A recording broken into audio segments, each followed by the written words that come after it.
Pak, bagaimana sih caranya untuk berinvestasi saham? Kita bisa karena ada dasar analisa yang kita pakai. Bukan dengan sudut pandang, ya saya rasa, wah jadi saya rasa gitu. Nah, itu nggak bisa diajarin, rasa itu nggak bisa diajarin.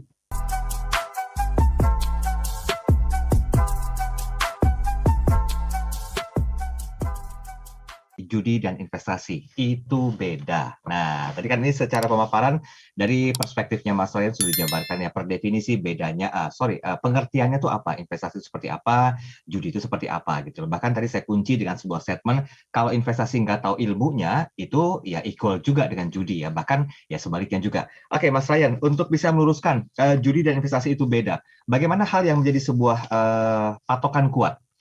Ada satu hal yang sepertinya itu memang harus disampaikan oleh Mas Ryan, menguatkan tentang hal ini. Pembedanya itu di mana letaknya, Mas Ryan? Sebenarnya kata kuncinya adalah dasar pengambilan keputusannya itu pakai apa. Kalau kita itu banyak pertimbangannya, saya rasa, nah, itu sudah lebih banyak arahnya lebih kepada spekulasi.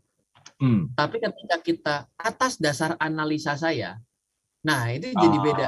Biasanya itu udah mulai jelas tuh, dasar analisanya tuh pasti adalah perhitungan, kalkulasi proyeksi masa depan, lalu melihat data historis. Biasanya cara pengambilan keputusannya itu berdasarkan data.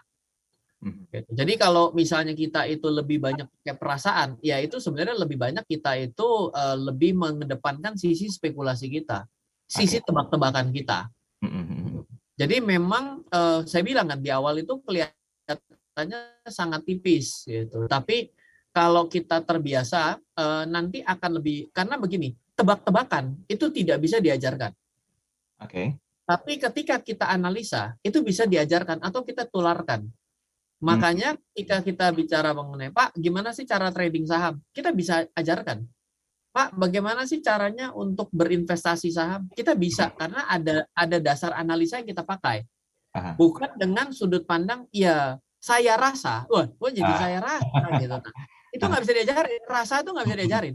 Betul. Sulit kalau mengajarkan rasa itu, jawabannya ya, kalau kita mau mengajarkan rasa, itu lama-kelamaan dengan kebiasaan. Nah, kalau kebiasaan itu kan karena akibat latihan ya. Kalau latihan itu kan berarti karena sesuatu kita lakukan terus-menerus. Lah itu kan jadi dasarnya adalah akibat kita punya pelatihan kan. Jadi udah jadi bukan tebak-tebakan lagi gitu. Jadi memang berbicara mengenai hal ini memang lebih baik kalau kita itu selama ini tebak-tebakan. Lama-kelamaan ketika kita ditanya orang kita jadi bingung. Kok kamu ambil itu sih? Iya, soalnya saya pakai perasaan saya. Tapi kita tidak bisa tularkan itu kepada orang lain. Akhirnya tidak bisa mengukur keberhasilan buat kita. Kadang banyak orang bilang gini ke saya, oh Ryan, saya sependapat, kamu itu dengan sebuah analisa. Memang kalau kamu udah analisa dengan begitu besar effortnya, memang pasti berhasil. Enggak juga. Nah, di sini dia bilang, lah kalau gitu, mikir aja susah, belum tentu berhasil. Ya jangan mikir. Jadi ke sana, ya nebak aja lebih baik. Nah, ini saya kembalikan begini. Iya, nggak salah juga dengan kata-kata itu.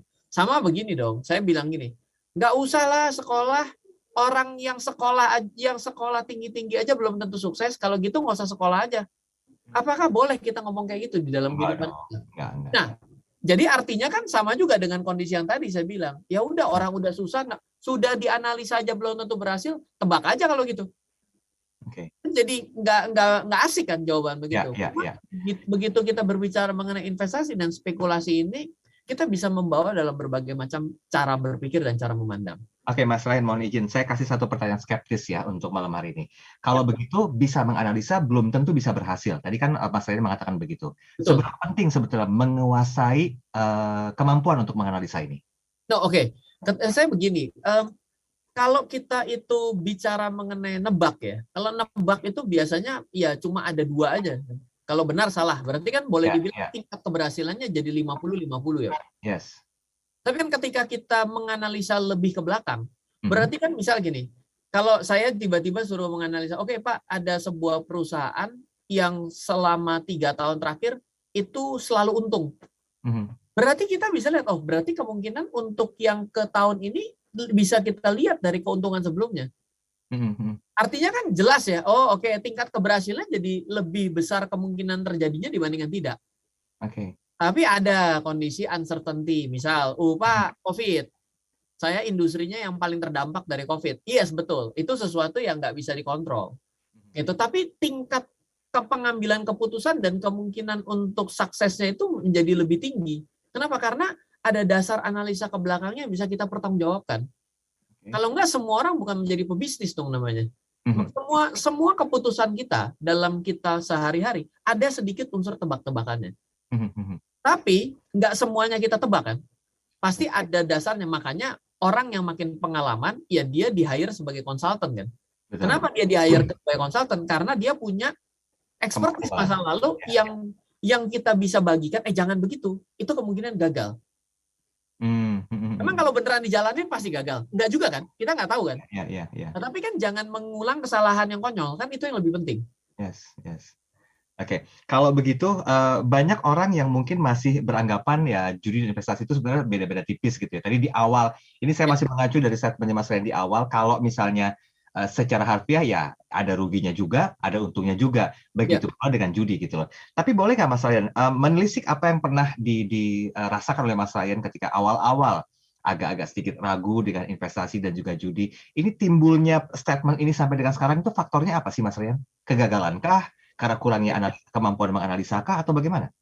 Saya juga adalah orang yang sebenarnya vokal dan kritis ya. Jadi jangankan teman, keluarga juga saya debat gitu. Bahkan papa saya adalah salah satu yang kita banyak yang berbeda ya, karena saya itu kan otak kiri sekali, papa saya orang otak kanan sekali. Artinya banyak yang nggak ketemu ya cara berpikirnya. Tapi saya adalah orang yang memang datangnya itu dari berpikir ya kalau yang analisa susah-susah aja gagal kok ya kayaknya nggak seru juga dianalisa. Saya pernah dalam posisi itu gitu. Tapi saya mau cerita satu kisah nyata. Saya itu benar-benar merasa down ketika tahun 2008. Saya rasa dengan seluruh kemampuan saya pada hari itu, saya rasa saya harusnya bisa untuk artinya tidak rugi lah dalam keadaan tahun 2008 dengan analisa yang ada di pasar. Tapi ternyata saya malah terjebak di harga tertinggi di krisis tahun 2008. Jadi di tahun 2008 itu saya bilang gini, saya berpesan ke diri saya, apa yang harus saya pelajari agar saya terbebas dari kondisi ini bila ini pernah terjadi lagi nanti. Nanti itu kan nggak tahu dong. Siapa yang pernah tahu? 2010, 2011 kita nggak tahu. Saya pelajari. Saya belajar, oh ternyata tuh data seperti ini. Oh ternyata yang namanya penurunan pasar seperti ini. Jadi saya punya catatan penurunan pasar. Yang dijadikan dasar analisa kan. Ketika 2020 terjadi, saya full gas loh. Orang itu tidur, saya nggak tidur. Saya dari hari pertama bulan Maret 2020, itu saya lanjut. Saya tancap gas. Dan ternyata memang betul hasilnya malah saya eksponen dalam kondisi 2020 ini. Bukannya jadi sombong, bukannya juga artinya mau jadi kayak praktisi bisnis, bukan. Saya mengambil benar-benar momen 2008 itu saya bilang, ini nih kondisi ini nih yang mirip. Dasar analisa saya benar-benar saya pakai di sini.